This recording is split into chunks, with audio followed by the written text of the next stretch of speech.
Je m'appelle Stéphane Foucard, je suis journaliste au quotidien Le Monde et je couvre les sciences de l'environnement. Et je viens d'écrire « Et le monde devint silencieux » aux éditions du Seuil.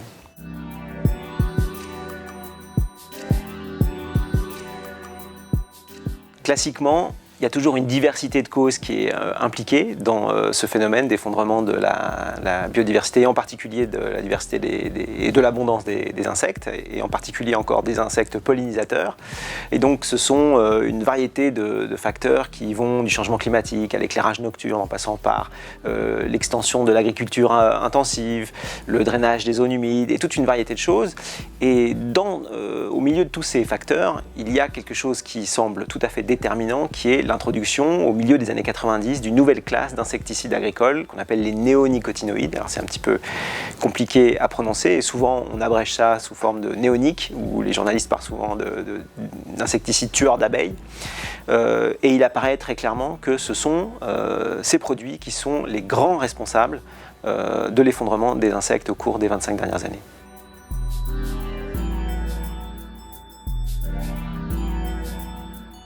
Ce sont les insecticides les plus efficaces jamais synthétisés par les hommes. Pour donner un ordre de grandeur, si on prend la quantité d'imidaclopride, alors l'imidaclopride c'est le principal représentant de cette famille, la quantité d'imidaclopride répandue en une année, classiquement on prend l'année 2010 parce que c'est l'année pour laquelle on a des données, c'est 20 000 tonnes. C'est-à-dire combien d'abeilles on peut tuer avec ces 20 000 tonnes d'imidaclopride? On peut en tuer 3 fois 10 puissance 18, ce qui est une façon scientifique de dire 3 milliards d'abeilles. Et donc on voit que la puissance destructrice qu'on a mobilisée pour lutter contre les ravageurs des cultures, elle est capable de produire des effets sur les pollinisateurs utiles pour l'agriculture, que sont les abeilles, qui sont absolument gigantesques, qui sont hors même de nos capacités d'imagination.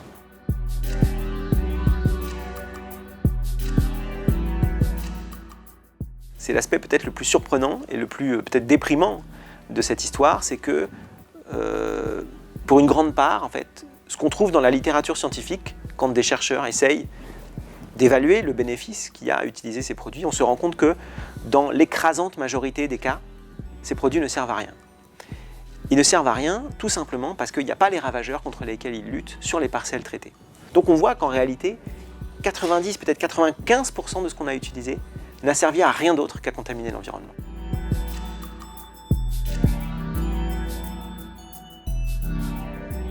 On ne les applique pas comme on tend à le penser en les pulvérisant sur les cultures, on les applique directement sur la semence. C'est-à-dire que ce qu'on met dans la terre, ce ne sont plus des graines, comme on peut se les imaginer, hein, des semences classiques, ce sont des sortes de petits Smarties colorés qui sont gainés avec une résine du toxique. Et ce sont des insecticides qu'on appelle systémiques parce qu'une fois que la graine est plantée et que la plante pousse, le toxique imprègne tous les tissus de la plante, des racines aux feuilles, en passant par la tige, le pollen, le nectar, la fleur, tout devient insecticide en quelque sorte. Et enfin, dernière chose, ce sont des produits qui sont utilisés par défaut sur les grandes cultures. Ce qui veut dire qu'on n'attend pas qu'il y ait une attaque de ravageurs, on n'attend pas qu'il y ait un problème sur la culture pour traiter. On traite systématiquement. Ce qui veut dire qu'en l'espace de 25 ans, on a fabriqué des paysages entiers qui sont des paysages insecticides. Et donc il n'est pas très étonnant, une fois qu'on a transformé l'environnement en un lieu qui est fondamentalement hostile aux insectes, il n'est pas très étonnant que les insectes disparaissent.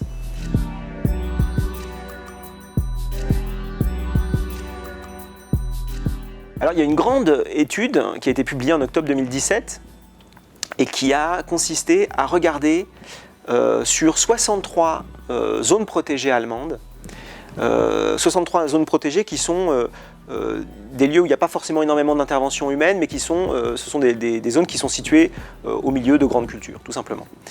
Et pendant 27 ans, entre 1989 et 2016, les chercheurs ont regardé au poids combien on capturait d'insectes sur ces zones.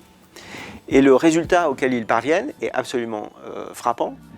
En l'espace de 25 ans, 27 ans à peu près, on a perdu 75% en moyenne de la biomasse d'insectes volants sur ces zones. 75% en moyenne et plus que 80% quand on fait la mesure au milieu de l'été. Donc c'est un effondrement d'une rapidité qui a probablement jamais été vue depuis la fin du Crétacé, c'est-à-dire depuis 60 millions d'années à peu près, quoi. Alors les chercheurs n'ont pas fait uniquement qu'une mesure quantitative. Ils ont essayé aussi de caractériser qualitativement les causes qui pouvaient conduire à cet effondrement. Et ils ont relevé, tout au long de ces années, un très grand nombre de paramètres. La température, la vitesse du vent, la disponibilité en eau, énormément de la quantité d'azote dans les sols. Enfin bref, ils ont regardé tout ce qui pouvait éventuellement expliquer ce déclin. Et la somme de tous les paramètres qu'ils ont inclus dans l'étude ne permet pas du tout d'expliquer ne serait-ce qu'une toute petite partie de ce déclin. Et donc, toutes les causes alternatives ayant été exclues, la seule explication plausible qu'il reste, c'est les pesticides qui étaient utilisés tout autour de ces zones.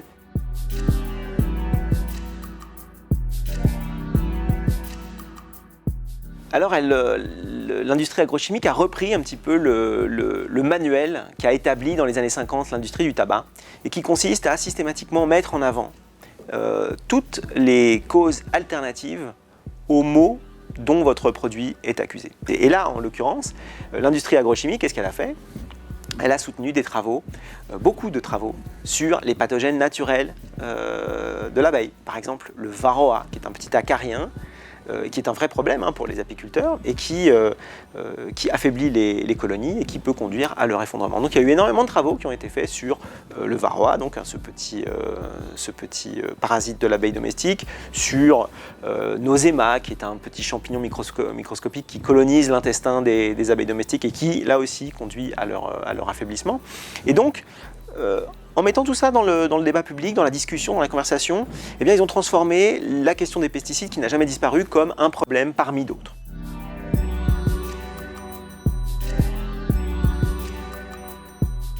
Les abeilles domestiques ne sont pas du tout, en fait, les organismes les plus touchés par le phénomène d'effondrement des insectes, mais sur certaines catégories de pollinisateurs, comme les bourdons, les papillons, ou les libellules, enfin d'autres insectes, on voit que l'effondrement est encore plus rapide. Et on voit, en fait, depuis quelques années, et c'est quelque chose qui a été très bien résumé dans un rapport des académies des sciences européennes, qu'en réalité, à partir du moment où vous voyez les abeilles commencer à souffrir d'un stress, par exemple d'un stress chimique, ça veut dire que tout le reste qu'on n'a pas surveillé s'effondre déjà depuis longtemps, ou en tout cas depuis un certain temps, et beaucoup plus vite.